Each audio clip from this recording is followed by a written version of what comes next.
Hello friends, ഇന്നൊരു Christmas special beef roast ആണ് കേട്ടോ. കുക്കറിലേക്ക് ബീഫ്, സവോള, വെളുത്തുള്ളി, ഇഞ്ചി, പച്ചമുളക്, വേപ്പില, തക്കാളി, മഞ്ഞൾപ്പൊടി, കാശ്മീരി ചില്ലിപ്പൊടി, മല്ലിപ്പൊടി, ഹോൾ ഗരം മസാലക്കൂട്ട്, ഉപ്പ്, എണ്ണ, ആവശ്യത്തിന് വെള്ളവും ചേർത്ത് നന്നായി മിക്സ് ചെയ്തെടുക്കാം. ബീഫ് നല്ലവണ്ണം കുക്കാകുന്നത് വരെ ഒരു 4 to 5 വിസിൽ കേട്ട് വേവിക്കുക.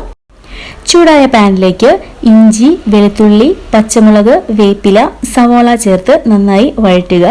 നന്നായി വഴന്നു കഴിയുമ്പോൾ അതിലേക്ക് വേവിച്ചു വെച്ച ബീഫ് ചേർത്ത് നന്നായി വെള്ളം വറ്റി അതൊരു പെരളനാവുന്നത് വരെ ഇളക്കിയെടുക്കുക.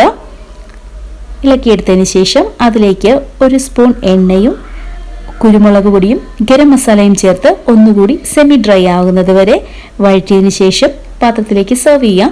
അടിപൊളി Christmas special beef roast ready. എൻ്റെ എല്ലാ കൂട്ടുകാർക്കും ക്രിസ്മസ് ആശംസകൾ നേരുന്നു. Thank you.